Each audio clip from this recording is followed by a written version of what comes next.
Hey everyone, and welcome to my webinar on how to set boundaries while you're stuck in the house.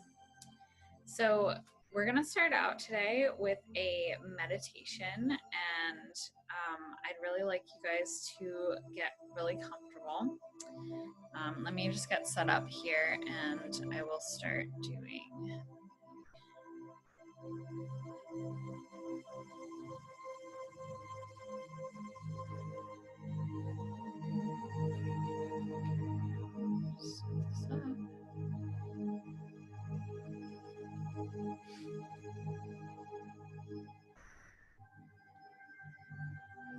Okay. So I want you all to get really comfortable.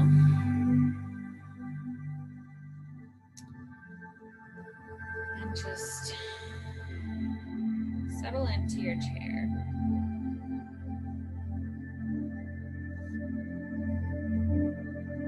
And I want you to feel your feet on the ground below you. Settle into your chair. Make any small adjustments. And just breathe. Take a deep inhale in. 5, 4, 3, 2. Exhale. 5, 4,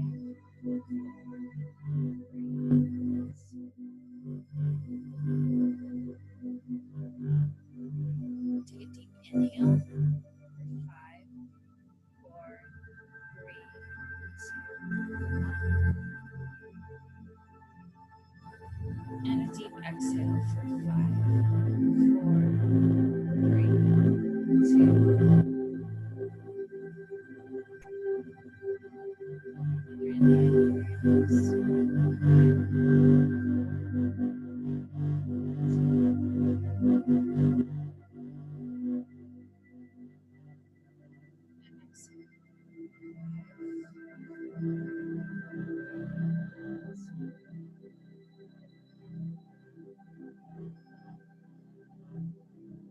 I want you just to let go.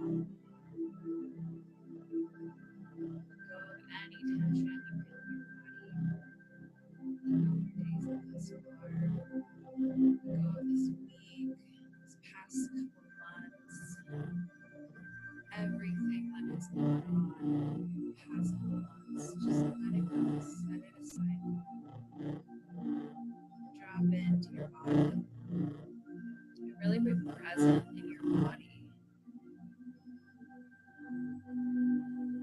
What does it feel like to be fully present in your body right now?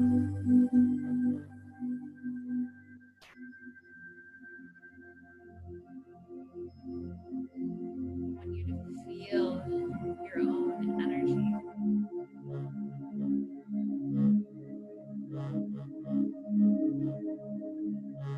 Force field your life.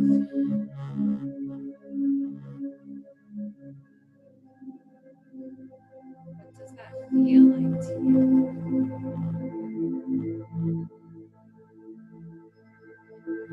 What does the energy feel like?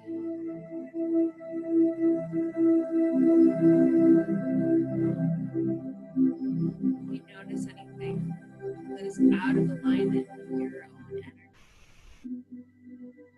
I want you to see it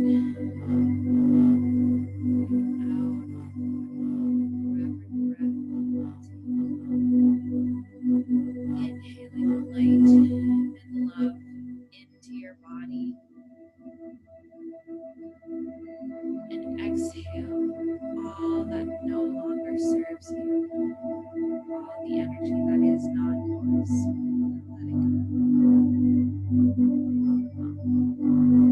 Inhale that pure love and light.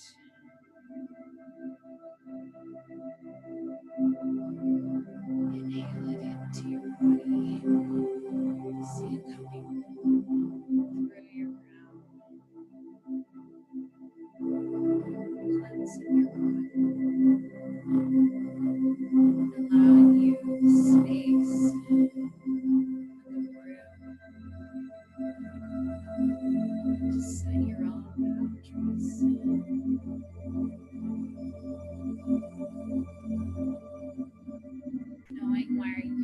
energy ends and others begin.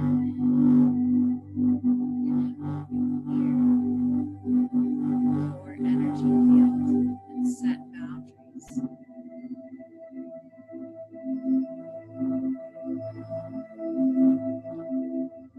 Getting clear on what your needs are. You in this moment versus what everyone else needs from you. Set that aside. In this moment, they do not need you. You are taking this time for yourself.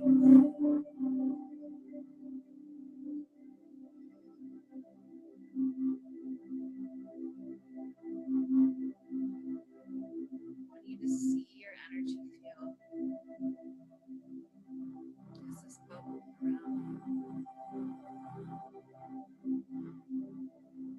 It's a force field. And the only thing that can get in is love. So when you see something negative or hear something negative, what happens is this force field, it transforms this light. It transforms the energy into healing, into love. Knowing that you are the divine source of the Creator. You have this within you.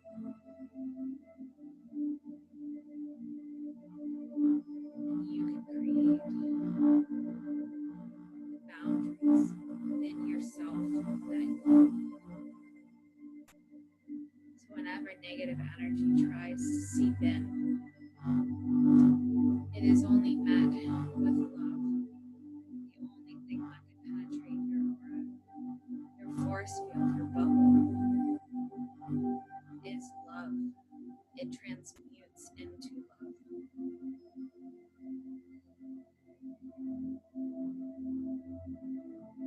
Seeing the shield right now, not as a form of a way to distance yourself from everyone, but as a form to reach out to everyone with love. Send your loving energy to the planet right now, to the earth, to all of humanity.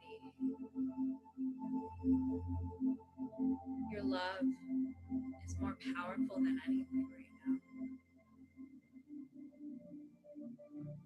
Your love is the greatest boundary that you can have.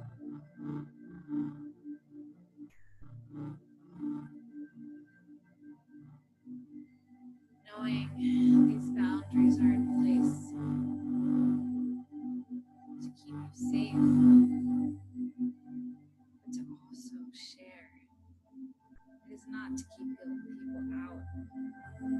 It is to share the love, more light for everyone on this earth and all of humanity.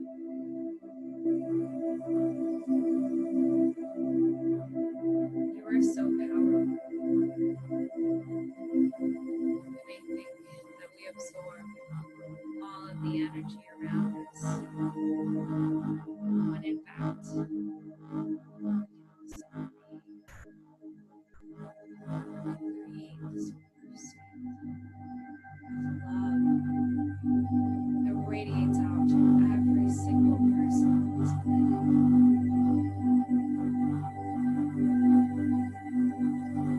Giving our light and love out to those who need it.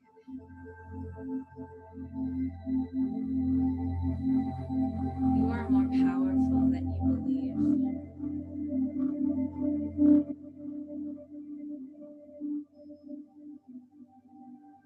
Can you feel that love? Can you feel that light? That is you. You are love. You are light. Nothing outside can take that away from you.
bask in this light and love right now. I want you to see this light within, radiating from your soul plexus. Is a magnificent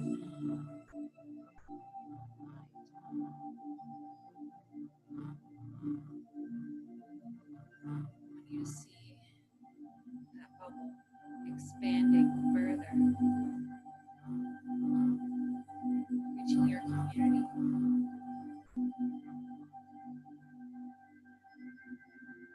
reaching those outside your city, your state, your country.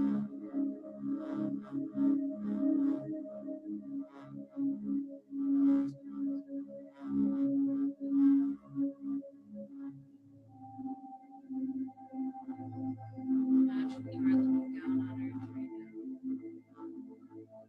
as an astronaut and see all of humanity. You do not see the borders. There are no boundaries.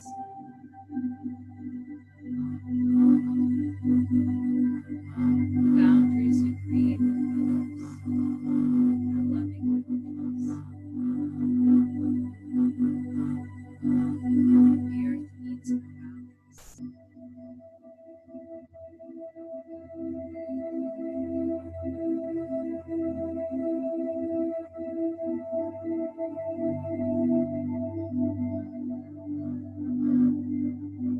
Learn to love yourself. Send love out. That is the only boundary.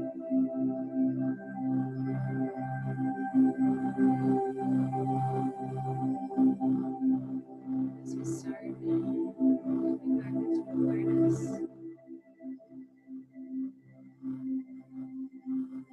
we take this with us.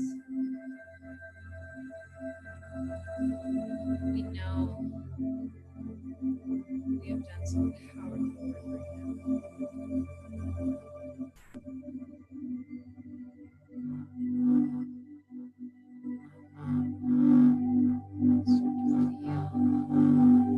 feel ground below you.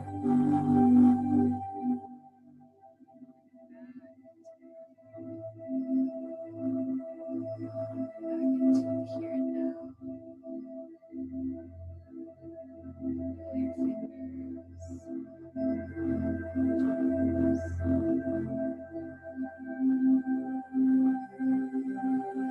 fingers, more this way.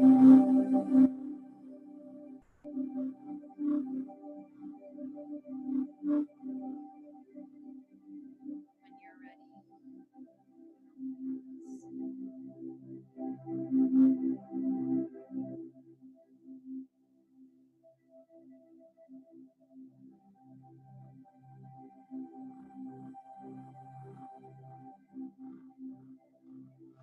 hope that was good for you guys. I'm going to stop the music right now, and we're going to get into the webinar. Okay. So let me get set up.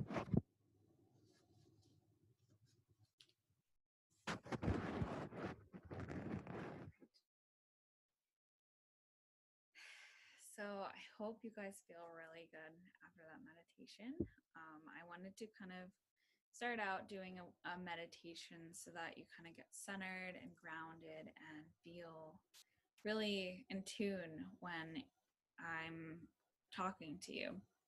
So the first part of the webinar, I want to tell you guys a story.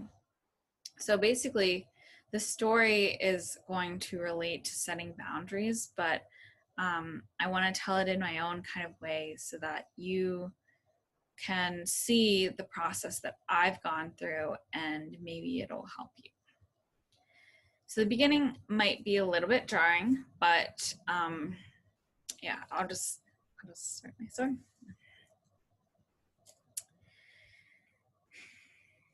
So he said, "I'll kill you." Those 3 words I never thought I'd hear uttered from someone at me, let alone someone that told me that they loved me. But here I was, hearing them from this man that claimed that he loved me. It was in that moment where I asked, how did I get to this point? I'm the type of person who never thought I'd be in an abusive relationship because I would leave before it got that bad. But after hearing those words, I knew something was terribly wrong. This wasn't the first instance that made me recognize it either. I was pretty scared after he threw his fist into the wall and stormed up the stairs like a little child throwing a temper tantrum, only he wasn't a boy and he was strong and destructive. He never laid a hand on me, but his words cut into me sharper than any knife. He made me doubt myself in every area of my life. He told me I'd never be successful, I'd never be able to do what I loved, so I should just settle. But it wasn't all that bad. There were some really good moments that made me stay. He made me dinners, or he took me out to restaurants, but he always made me remember how much he did for me, forgetting that I also did a lot for him too. He started isolating me from my friends and family and getting jealous when I spent time without him. I never thought I'd be that person in an abusive relationship, but I was so broken and I didn't love myself at the time. After he uttered those words, though, I knew that something had to change. I stayed with him for a few months after that, even went to his cabin in the middle of the woods with him.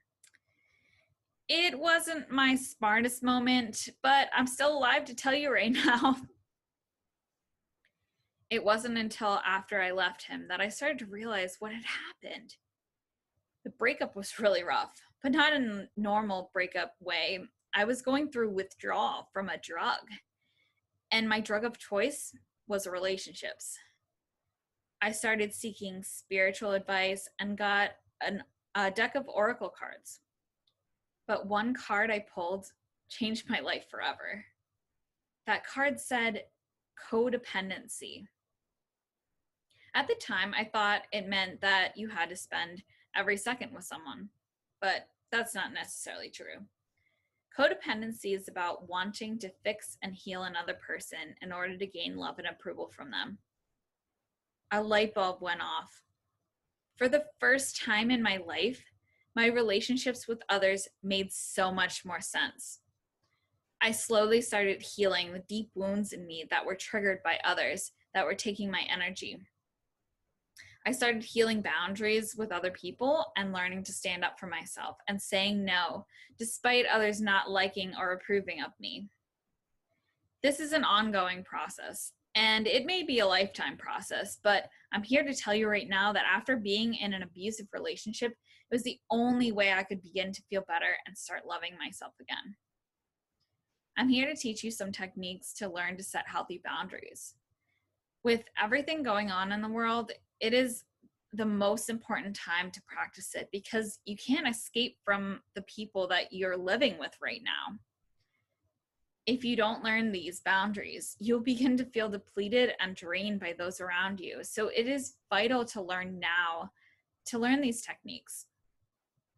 It's first important to understand some of the traits of codependency and that you may have so that you can recognize and begin to heal. Scroll through this.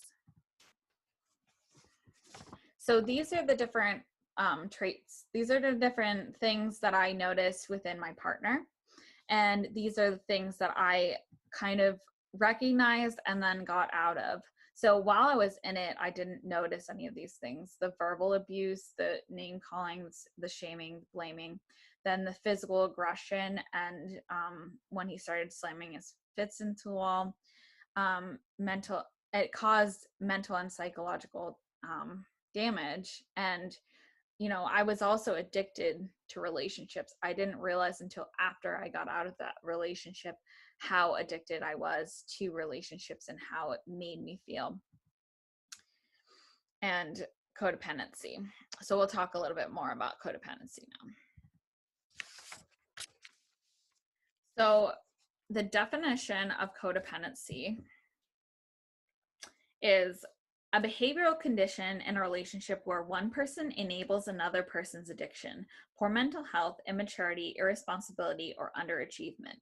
Among the core characteristics of codependency is an excessive reliance on other people for approval and a sense of identity. So essentially what that means is that you're constantly looking outside of yourself for love and approval. What I thought codependency meant was that you're dependent upon another person. And that's only slightly true. Codependency has a little bit more to do with wanting to being people pleaser, wanting to fix and heal other people outside of themselves, and gaining that love and approval constantly from that outside source. So it really is important to understand these traits before we get into boundaries, because it's something that is really important for everyone. So let me talk a little bit about the human magnet syndrome by Ross Rosenberg. So in a relationship, it takes two. The codependent is often paired with an unhealthy partner with similar toxic traits that is also seeking love and approval for their sense of identity. You see, there's a type of magnetism that draws codependents to attract unhealthy partners, as Ross Rosenberg states in his book, The Human Magnet Syndrome. Now, I know most of you came to this webinar to have me help you set healthy boundaries with your family and your spouse while you're at home right now. But this type of dynamic applies to all relationships in your life. And once you start to understand how it works, you can set boundaries with others because you won't be seeking that love and approval from them. So I stumbled across the human magnet syndrome. That was part of my journey. When I started understanding codependency, I started doing a lot of research online. I Googled it. I went on YouTube and tried to find videos on it. And one of the first videos that I found on codependency was Ross Rosenberg. And what he talks about is that there is this attraction. So basically, the codependent is others oriented, meaning that they're more looking for others' approval, wanting to gain their others' approval and love, and they're more of the helper, the one that wants to fix, wants to nurture, wants to give. And then the narcissist is self-oriented. Now, when I use the term narcissist, a lot of people might get a certain idea in their head about what that is. Ross Rosenberg talks about a scale. So the human magnet syndrome is based on a scale, and it's a sliding scale. So you can be on a scale, it's like on a scale from 1 to 10 on the codependency and 1 to 10 on the narcissistic. So basically, there are healthy levels of both. So it's like others, you're either a healthy level of helping others. You can help others by learning these techniques to set boundaries, and you can still get your needs met. Whereas the real extreme codependent will have no sense of self and no sense of boundaries. The narcissist on the extreme end will have no sense of others oriented, and they will have only sense of self. There are actually a lot of people think that narcissists love themselves when in fact they really don't, and it's just a projection. They may come across as being very grandiose, but they actually don't. They don't love themselves. So it's really hard for them to be able to share that with everyone. So that is pretty much how that works. And then there is a healthy level of narcissism, like loving yourself. Self-love is still on that scale of self oriented, but it is a more healthy balance so that you can love yourself but also give to other people. So there's a balance that we create with that. And they also attract each other. So basically, the codependent and the narcissist, depending on where they are on the scale, they will attract each other based on their level of others or self. Because on both scales, they're looking for love and approval outside of themselves. The codependent is looking to help other people to gain that love and approval. The narcissist is looking to take from other people to gain that love and approval. So that's why it's almost like a magnet, because they're like polar opposites and they attract, but it's an unhealthy dynamic unless you have that balanced sense of others versus self. And there's traits that go along with this. So one of the first traits is people pleasing. So people pleasing, wanting others to love and approve of you by fearing their judgments and not wanting others to be upset or angry with you. This is a hard habit to break, but it is necessary if we want to even begin to start setting healthy boundaries. The more you recognize that you don't have to get others to love you by making them happy all the time, the happier you will be. So people pleasing is a huge thing. A lot of people feel this way. A lot of people feel that they need to do things for others, or they can't say no to other people. They feel that they need to please them in order to gain that love, because they feel it's scary for them to actually step out of that. They believe that they're being mean by setting boundaries, but really it's not. The happier you will become by being able to start setting these boundaries, because you're finally asking for your needs and getting them met. Will other people always like that? No. It's a matter of knowing that other people don't necessarily agree or like that you set boundaries, but being okay with that anyway. And that's where the tricky part comes in. That's why a lot of people pleasers don't do that. The next one is fixing others, wanting to fix and heal others' problems without them asking. Seeing someone upset or hurt is so upsetting, you can feel like you have to swoop in and help them. This may come from a good place, but you will find others may not want or need your help, and you can't change them. This comes from wanting a sense of control and something that is uncontrollable, and ultimately you have to surrender to the outcome and free will that they have in order to make decisions for their own life. This is something I have struggled with and still do, because I see the best in others and want to help them too. So a lot of the time when we are being the people pleasers, or we are wanting to fix other people, we see the good in everyone, and that's not necessarily a bad thing. I find that for me, I always see the good in other people, but then and then want to swoop in and be the savior and fix them and heal them, because I see their potential and I see what they're capable of. But the thing is everyone is 100% responsible for their own needs, their own sense of self, their own fixing. So when you're trying to fix another person or change another person, they're not necessarily going to do that. And then your sense of self-worth, being not able to fix that, it'll make you feel bad. So knowing that that is not that's not something that you have to do. It's not easy to differentiate that, because I know for me, I really like to help people. I see somebody in need and I really want to fix or heal their problem. And I tend to kind of start swooping in, start trying to take over and take control, because I see the potential, and then others end up resenting me for that.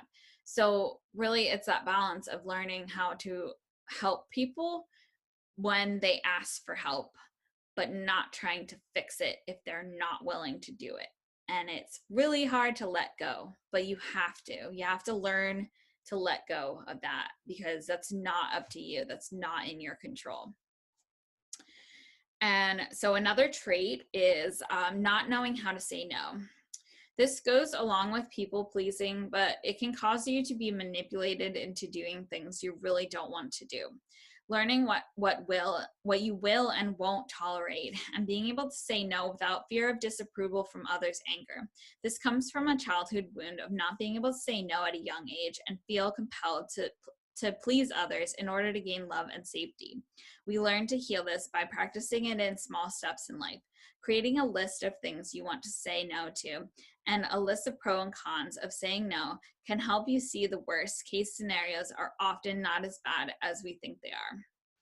So being able to say no is something that you have to learn, and it is something that takes time. It takes practice, but it's a lot of people won't say no because they believe it's mean to say no. It's not mean to say no. If you do not have the resources, the energy, the time, the whatever, you are allowed to say no. If you just don't want to, you are allowed to say no. And that's the thing that a lot of people don't get, is that when we're trying to please other people or gain their love, or it's really hard to not be able to set these boundaries. Saying no is I like the phrase saying no is a full sentence, because you don't need to go into the because this and this and this. You are allowed to just say, no, I'm sorry, I can't do that right now. You don't have to go into details. You don't have to explain yourself. And I find that people don't do it because of the reaction, and it's the reactions that are the issue. The boundaries, setting boundaries, are an issue because of the reaction of other people, of caring what they think. So when you learn to not care so much, and that's a skill that you just start practicing, when you start to not care and know that no matter what, I'm still a good person, I'm a kind person, I'm a loving person, I can still say no. So those are some ideas. And then another trait is giving more than you get. So feeling like you constantly give to others without getting in return. You feel like you have to give your time and energy without much in return. I've experienced this in the past relationships, where I would go into elaborate measures to plan anniversaries and birthdays for them, only to feel like I wasn't even appreciated or acknowledged on my birthday. The best way to understand this is to recognize those who appreciate your gestures and not overdo giving if you don't feel it will be appreciated. So I would do that a lot. I would go to above and beyond for a lot of people in my life, and I would bend over backwards for them, but then I would almost expect them to do that in return and then not get it and then get really disappointed. But that's the thing, is a lot of people don't, like, if you're going above and beyond for certain people, they will take advantage of that. They won't actually do that for you as well. So you have to know the people that you're doing things for. If you have a friend who really appreciates you, who really loves you and cares about you, and you do something really nice for them, maybe not bend over backwards, but do something really nice for them, they will appreciate it and they will return the gesture. That's just how good, healthy relationships work. So knowing who are the people that you should give your energy to like that is really important. Okay, let us get to boundaries.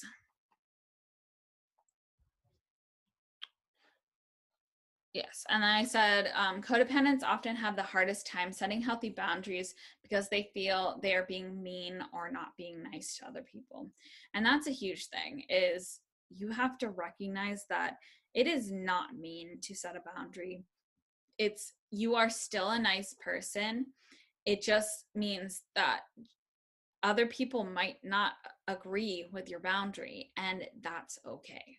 That's okay, and that's them. And I understand you don't want that reaction, and that is the reason why we don't set these boundaries. But the more you start setting them, the easier it will get, and the more people will understand that, oh, this person can't be walked all over anymore. Oh, I actually have to like respect this person's boundaries, and they'll start getting the message. So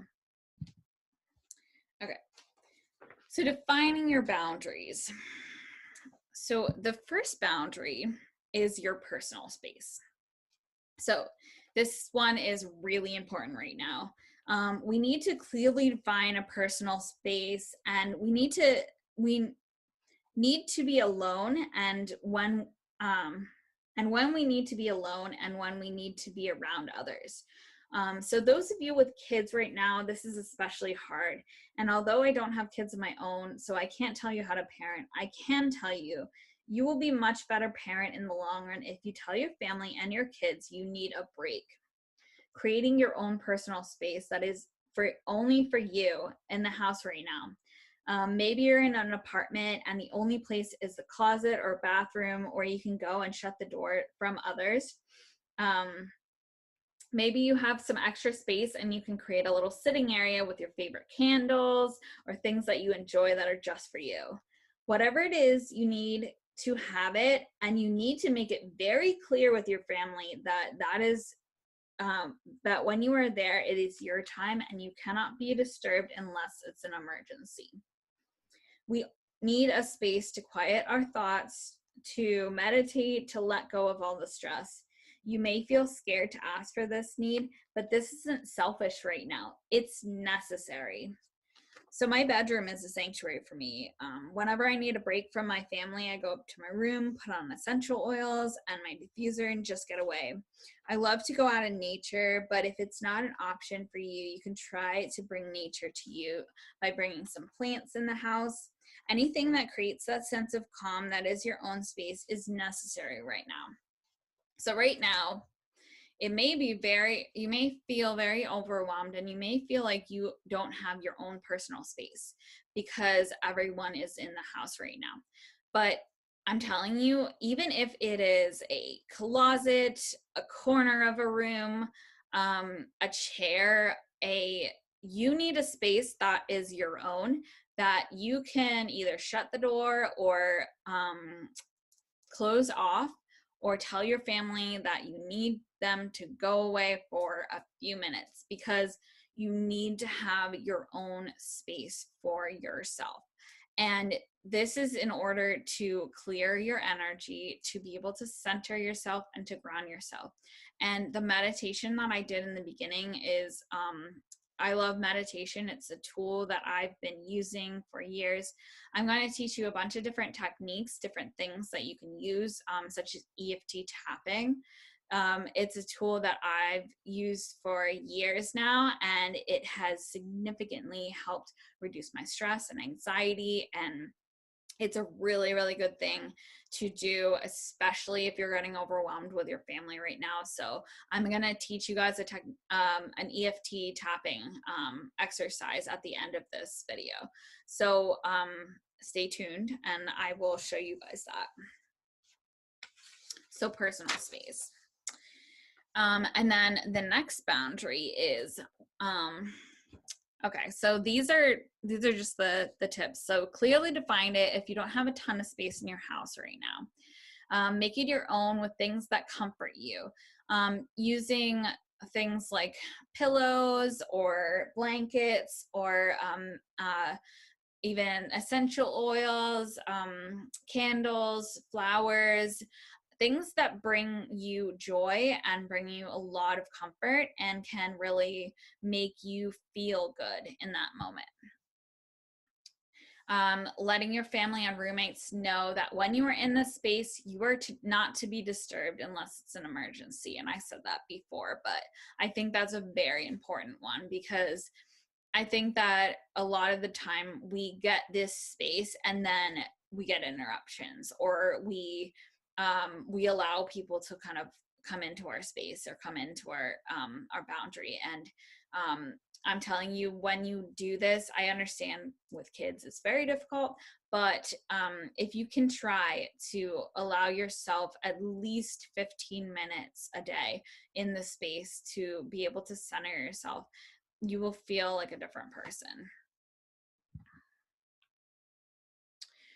So the next boundary is what you are willing to talk and listen to. And this one is very important right now. So many people are triggered in fear and they're wanting to talk about it. While I honor and respect them, and I understand I have to be very careful what I listen to right now, I feel it is important to know what is going on, but not to dwell and live in fear of it. This is why you have to clearly define with your family, your roommates, and whoever you are living with right now, what you will and won't discuss. This may feel very difficult because you don't want to upset them further by not allowing them to express their fears. But you have to be very clear what you will and won't listen to or watch right now, because it is not healthy for your well-being at this time. For example, I was talking to a friend the other day and they started talking about fearful things of what might happen. And instead of getting angry or upset with them, I just clearly stated that I did not want to talk about that at the moment, and that I was trying to be positive and optimistic. It's not to say that you disregard what's happening, but I really do believe it is important to have a positive outlook and remain hopeful at this time. So this is a huge one, because a lot of people want to talk about what's going on, want to bring up all of the information to you, and it can be very overwhelming. It can be very alarming and triggering, and for those of you who have anxiety and things, that it can really intensify your anxiety and panic. So what you have to do is you have to tell people what you are and aren't willing to talk about. And if they are talking about this in the moment, you are allowed to walk away. I know that sounds very rude, but you can either say, I'm sorry, I don't want to talk about this right now. And if they continue to talk about it, you are allowed to walk away, because it is your energy, and that is a boundary that you have set for yourself. And if you're going to take all of that energy in and then be upset about it for the rest of the day because you weren't able to set that boundary, then you need to set that boundary, because it's only going to hurt you if you don't do that. So I just be very clear when you're talking to them. Say, I'm sorry, but I don't want to talk about this right now. Or, I'm sorry, but I'm trying to have an optimistic and hopeful outlook on things, and I'm trying to stay positive. And that's all you have to say. You don't have to explain yourself. And if they start to tell you, oh, well, blah, blah, blah, just let them know that, I understand that's your opinion, but this is what I'm doing. And just be very clear with them. Okay, so emotional boundaries. This is very important too. So allowing emotions. In our society, we're taught that if we're not happy, there is something wrong with us. From a young age, we're shown commercials that show us if we aren't happy, we should just buy something that will make us happy. No wonder we don't understand how to express our emotions and think there is something wrong with us when we are anything but happy. But let me tell you right now, a lot of people right now are anything but happy. Hold on. It's okay if you're not happy right now. For me, I realized that I was going through this emotional roller coaster, and a lot of the anxiety and depression I was feeling, I was suppressed I suppressed these deep feelings within me. I felt it wasn't safe to express these emotions, and so many families teach that if you cry, it's a weakness. But I'm here to tell you that it is actually your greatest strength. When you cry or express emotions or tell someone how you feel, you're releasing that feeling that's trapped inside. When we set this boundary with our family to allow ourselves to express our emotions, it shows others in the family that it is safe to process how we're feeling. Like young children will show you, they have less of a filter to express their emotions. They will tell you they are scared. They will tell you when they were scared or upset or will cry. It is up to us to set an example of how we process it and allow them to see it is normal and it is okay to do so. Especially right now, talking to your children about their emotions is really important. They're feeling scared, they're feeling upset, and they need to know that these feelings are normal. They need to not be sugar-coated or told everything's wonderful right now when it's not. But they also don't need to be told to be in fear right now either. Just hold them and allow them to express their emotions and set the example for them by learning to cry in front of them and express your fears in a healthy way so that they see that it's okay to feel that way. So I use the example of kids because I feel that kids are so good at expressing their emotions. If they are upset, they will show you. If they are angry, they will show you. If they feel a certain way, they will show you. But over time, they are told that that's not okay to feel. That's not okay to express. And so as adults, we feel that if we are anything but happy, then there's something wrong with us. So I feel that being allowed to feel these deep emotions is the only way that we get through them, and that we can process them in a healthy way so that they don't get trapped inside of ourselves. Being able to express your emotions in a healthy way is so important right now. And the emotional freedom technique is a way to express those trapped emotions and those thoughts that are lingering in your mind that you may not know how to get rid of. But it's not about getting rid of it. It's actually about giving a voice to it, giving a voice to the emotions, to the things that you're feeling, so that you can get them out of your body, out of your mind, and get them to release and feel better about them. So it's really important right now to let yourself cry it out. Make it known when you're willing to wallow with others in emotions and when you need your own space to process it as well. So that's not necessarily saying to dwell on it. Some people might want to like wallow in these feelings right now, and that's okay for them to express that. But you don't necessarily have to. It goes back to the wanting to fix it or wanting to heal it. You don't necessarily have to fix that. You don't necessarily have to heal that. That's them. They really need to be able to like heal it and fix it themselves. And then don't suppress and allow your children to see you cry will show that it's a healthy part of being a human. It is such a healthy thing to cry. And most people do not like it. They don't express it. They don't know how to reach that emotion. But I'm telling you that crying is the deepest part of being, it's part of being human. And it's an okay thing to feel. It's okay to be upset. It's okay to be sad. It's okay to have grief. It's okay to any emotion that you're feeling. It is okay to feel. It's just you have to feel it to actually heal it. When we suppress it, it traps us. So I'm actually, as we're talking about emotions, I'm going to go into talking about the EFT tapping. So the definition of EFT or emotional freedom technique is an alternative treatment for physical pain and emotional distress. It's also referred to as tapping or psychological acupressure. So it uses the acupressure or acupuncture points of the body to send a calming signal to the part of the brain responsible for the fight, flight, or freeze. By using phrases that are often negative thoughts in our head, we tap on the points to release those negative thoughts, and it allows our brain to calm down. We start tapping on the most pressing incident, or the MPI, and then we start to move to more neutral state and then start tapping on positive affirmations. We start out with the negative first because it is a way of releasing it from our mind.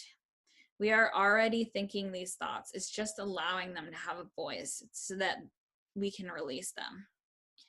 So on the picture, you guys can see the tapping points, but I will go over them with you as well. And then we're going to get into an EFT tapping exercise. So the first tapping point is the karate chop point. So this point is right here on the hand. The second one, the top of the head. And you can either use one hand or you can use two. I actually like to use two for certain ones. So I use one for some, and then I switch over to using two. You can use one for the eyebrow point right here, the side of the eye right here, under the eye right here, under the nose, and on the chin, and the collarbone point. And then under the arms. So under the arms is right about, you can see like right about here, that point. You can see on the diagram as well. So we're gonna do a tapping. And so before we do the tapping, I kind of want to explain a little bit. So I told you a little bit about what tapping does. Tapping is actually been used to help people with PTSD. It has been used for people coming back from the military, and it has been a proven technique that really helps reduce and almost eliminate their anxiety. So it has been used for a long time, and I just recently found it a couple of years ago, but I've been using it, and it has profoundly affected my life in ways I can't even explain. It's reduced, like I said, my anxiety, but it's also made me be able to actually step into more confidence. I did tapping on a lot of things in my life. I'm afraid of public speaking, guys. I'm afraid of public speaking, and I was before this, I was so afraid to be able to actually stand up here and be able to do a webinar. But the more that I did tapping, the more that I used my healing modalities, meditation, yoga, and all the various things, the more that I felt more centered and grounded in my body, and I was able to actually move through that fear, past that fear, and be able to do this.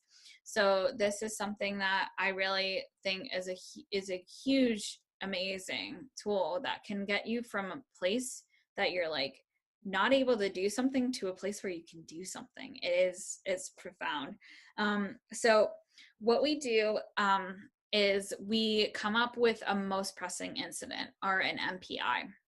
So our MPI that we're going to tap on is, it's not safe to set healthy boundaries. So I want you guys to settle in. And when we do the tapping, I'm actually just gonna show you the points so that I don't have to say them out loud, because that kind of trips me up a little bit. So I'm just gonna show you when I'm just gonna do it, and then you guys follow along. So you repeat, I say a phrase and you repeat after me, and then I say another phrase and you repeat after me. So our most pressing incident is, it's not safe to set healthy boundaries. So I want you guys to just settle into your chair right now and close your eyes and just take a few deep breaths in.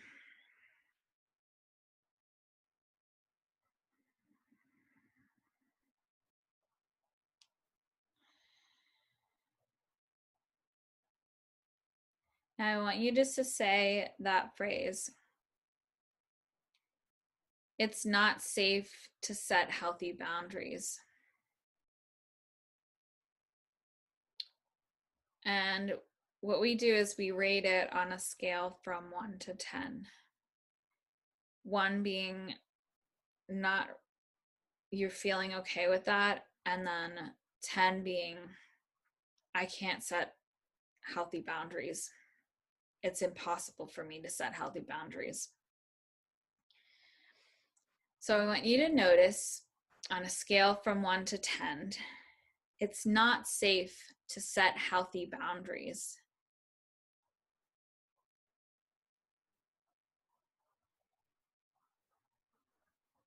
And just notice, and once you have your number, I want you to just remember that number. And we're going to start out. So we're going to start on the karate chop point, and you just repeat after me. Even though I feel it's not safe to set healthy boundaries,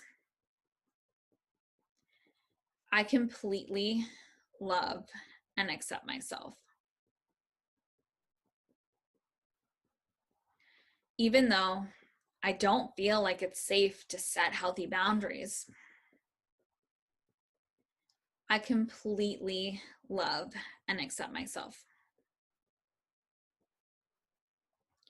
Even though it's not safe at all for me to say no, for me to set these healthy boundaries,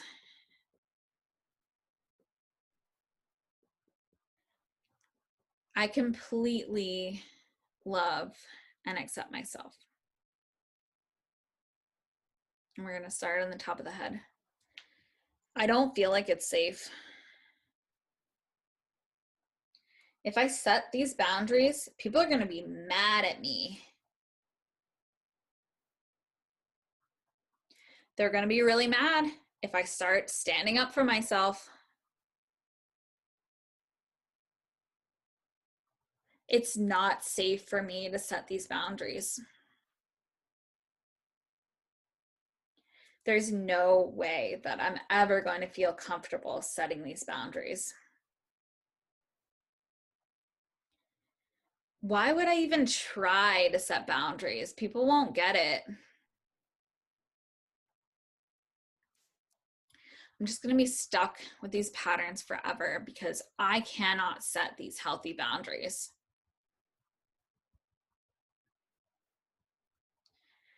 I just don't know how to set these healthy boundaries with anyone. I've tried setting healthy boundaries in the past and gotten yelled at. I don't like the way that I feel when people yell at me. I don't like conflict at all.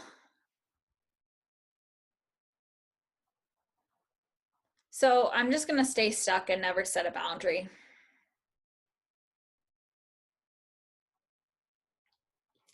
I feel like I can't set these boundaries.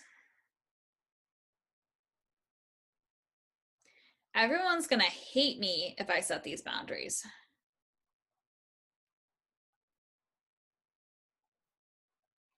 It's not even possible to set these boundaries.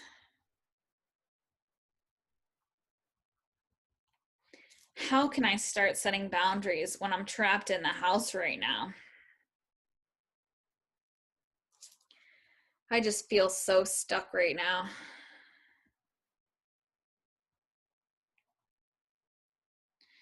feel like no matter what I do, people won't respect my boundaries.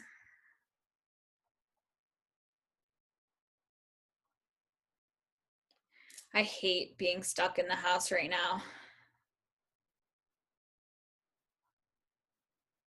I wish I could just escape my whole family right now.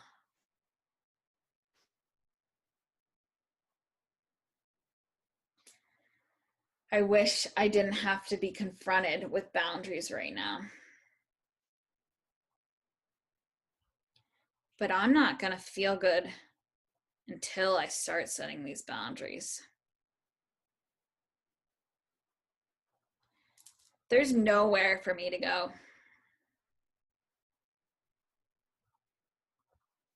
I can't leave. I'm stuck here. So I might as well start setting boundaries. There's nowhere for me to go but to face these. And that's scary. I've been avoiding it. Because at least before, I could leave.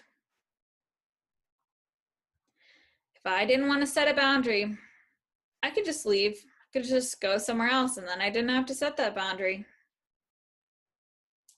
But now I can't leave. And that's scary. I don't like not being able to leave. It makes me feel really trapped. Really hope that I can learn to set these boundaries. Maybe right now is the best time to set these boundaries.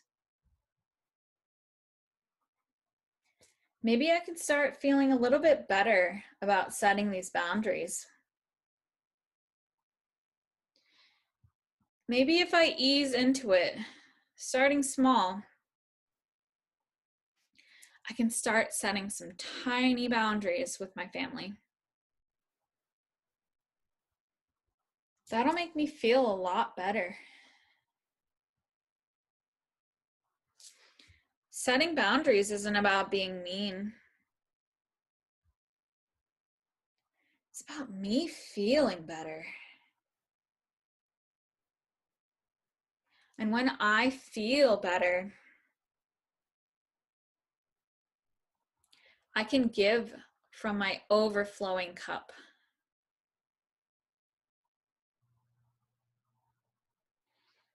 Wouldn't it feel better to set these boundaries? To have more space? To have more love to give everyone? Wouldn't it just feel great if I could start standing up for myself right now? But a part of me doesn't want to. Part of me is afraid of what people are going to think. But I can choose differently. I don't have to gain their approval before I set a boundary. I can start loving myself and still setting boundaries. I can love myself into setting boundaries. My family will appreciate me so much more after I set these boundaries. I won't get walked all over, and I will feel so much better about myself. Be able to take my own power back by setting these boundaries. And stay on the top of the head. Learning to let go and setting these healthy boundaries is the only way forward.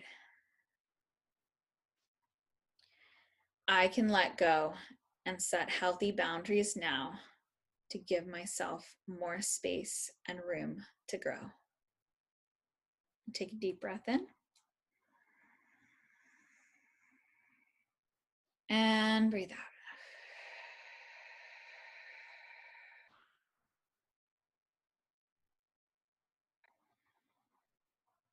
Now I want you to check back in. And I want you to, on a scale from 1 to 10, I want you to rate that again.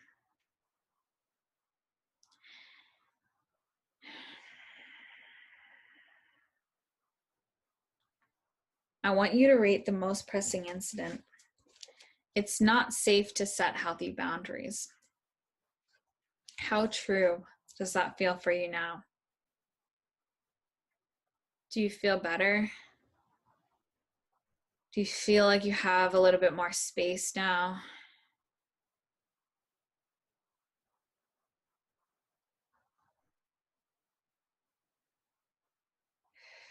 Just notice it, and notice if your number has gone down. The goal isn't necessarily to go from a 10 to a 0. You tap on different points, and each time you do it, your number should go down. But if you tap on something and your number goes up, it might just be that you triggered something else that you may need to tap on. So with tapping, it's an ongoing process. It's something that you have to practice regularly. I like to practice it a couple times a week, maybe every day if you have the time. EFT tapping is something that when something triggers me or when something comes up for me, I know that I have to drop into my body and be able to heal it. And it's just something that I've learned how to do. I learned how to kind of cultivate these ways of tapping on my issues so that it can get out of my body and so that I'm not feeling so intense. So I really hope that technique was helpful for you guys. All right. So how boundaries has changed me. So now I'm able to spot toxic relationships. I'm able to see the difference between somebody who is respecting my boundaries and somebody who is not respecting my boundaries. And I didn't really get into a ton of red flags or things like that in this webinar, but I'm able to actually spot now when there's red flags and when people are not respecting my boundaries, and be able to walk away from that and not give in to people that are not respecting those. And I'm able to say no to people in situations that are not good for me. I still have to practice this. It's an ongoing process. I'm not here to tell you that I'm the expert and I know everything about this. This is something that I am still practicing. And I teach you it because I was there. So I find that because I was that person that was like walked all over and not being able to set boundaries, people pleaser, all of these things that I'm teaching you, I was and still partly am that person. It's like you learn as you grow, and the more that I do it, the more that I learn, the more knowledge that I have, the more that I can teach people and help bring you guys these tools to be able to help you with. And then I continue to set new boundaries each time I practice it. So sometimes I'm like not aware that there's a boundary that somebody's crossing, and then I'll be given that insight and I'm like, oh wow, that was a boundary that I didn't set, so I have to set another boundary. And it just takes practice, it's just about practicing it. If you want to start doing this with your family, it will take practice, and I'm here to also tell you that they may not like it, and that's the thing that is the hardest to actually overcome, is the fact that they may not like your boundaries. They may not want you to set those boundaries because they're used to you being able to do certain things for you. And the thing is we need to start doing this in order to feel better ourselves. We need to start doing this so that we feel healthier and happier. So I'm not the same person that I was when I was in a toxic relationship. I've learned so much about setting boundaries, and it's allowed me to be happier and healthier and have more space to allow better things to come into my life. No longer do I feel like I need approval outside of myself. I'm learning to find that love inside myself so I can ask for my needs and set boundaries without feeling guilty. And you can learn this too the more you practice it. It's an ongoing process. Sometimes I feel like I can set a boundary in one area of my life, but not in others. I keep learning and growing and learning new things I can come and teach you. So yeah, so basically that's, I keep learning as I grow, and it's a process, and it is an ongoing process. It's probably going to be a lifetime process, but the more that you do it, the better that you feel. And you know when you're setting boundaries, when you start to get your needs met and you start to feel better. It's just a matter of practicing it over and over again. And so just to recap, we talked about the codependency, the traits of the codependency being the people pleasing, wanting to fix others, and not knowing how to say no. And do you guys feel like you fall into the trap of codependency? Because it's such a common problem and not many people understand it, but once you have knowledge on it, you can start to let go of the need to fix and heal other people. You can start seeking your own approval rather than feel the need to gain others' love and approval.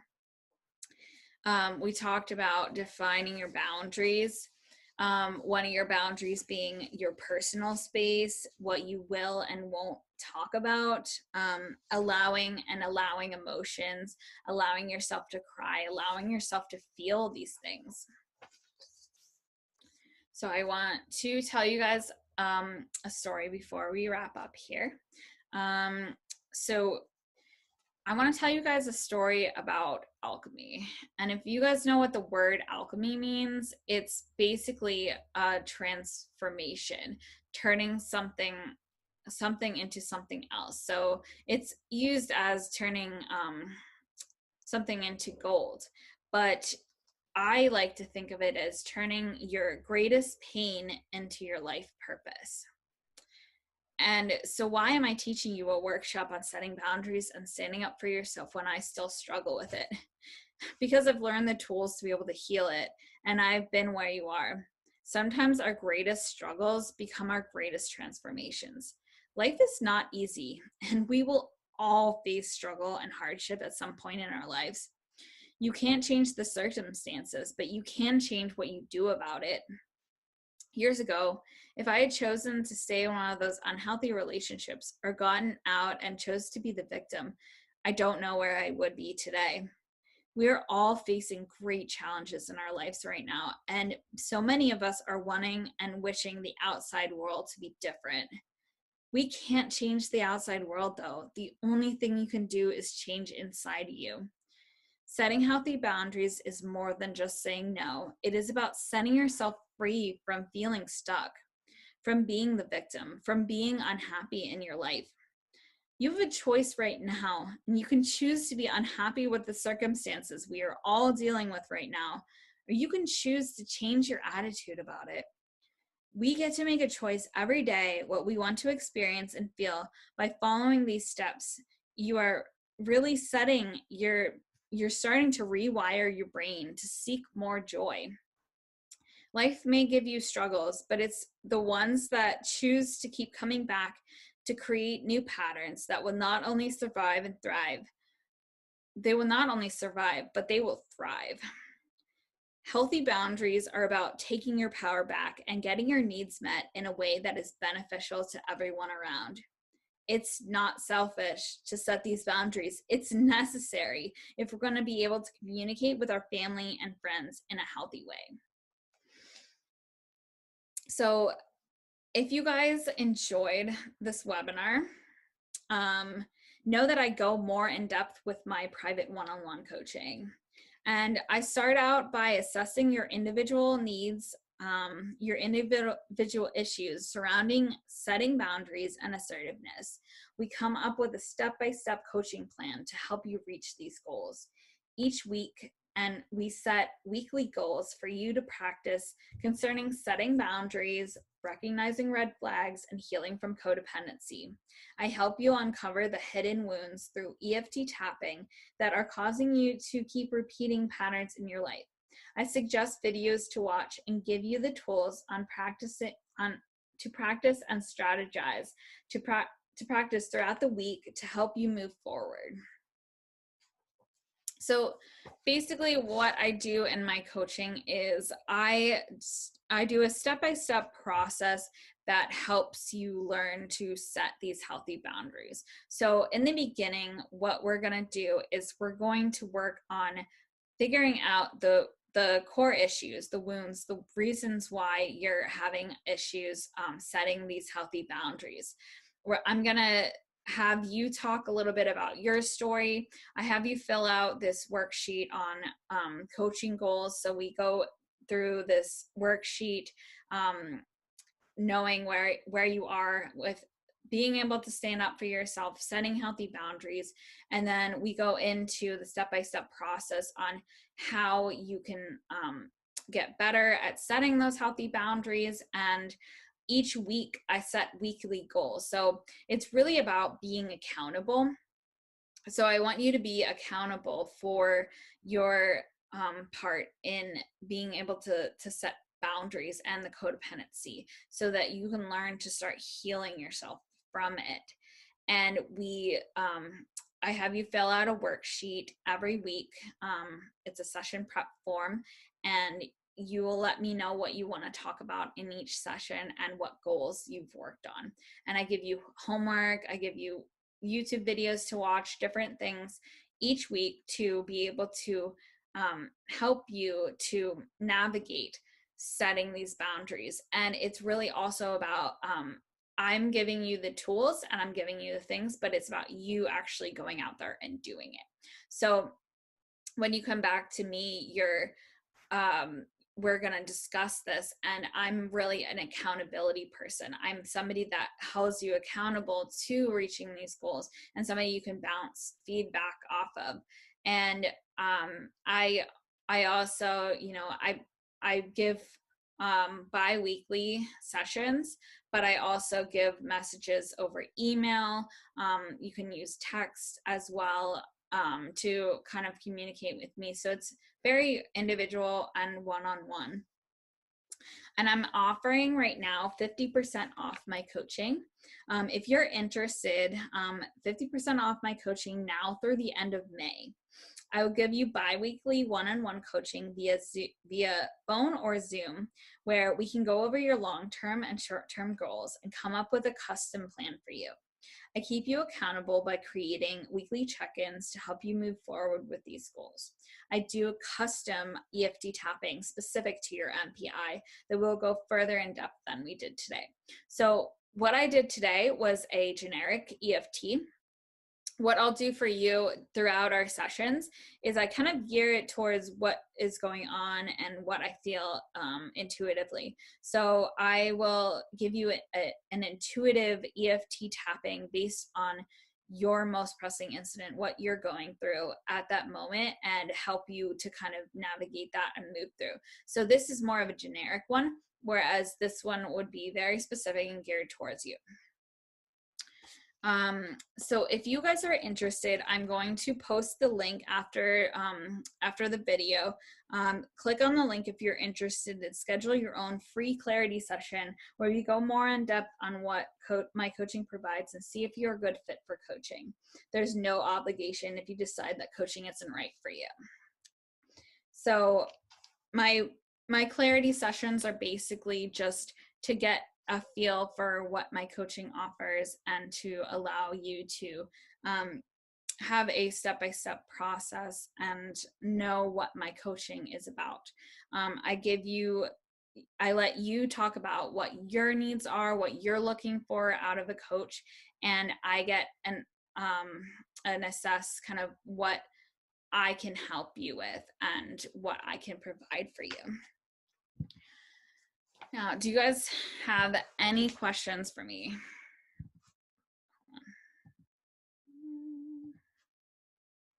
Oh. forgot I made these slides. All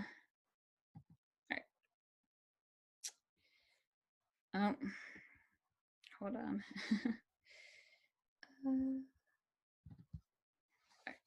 Do you guys have any questions for me?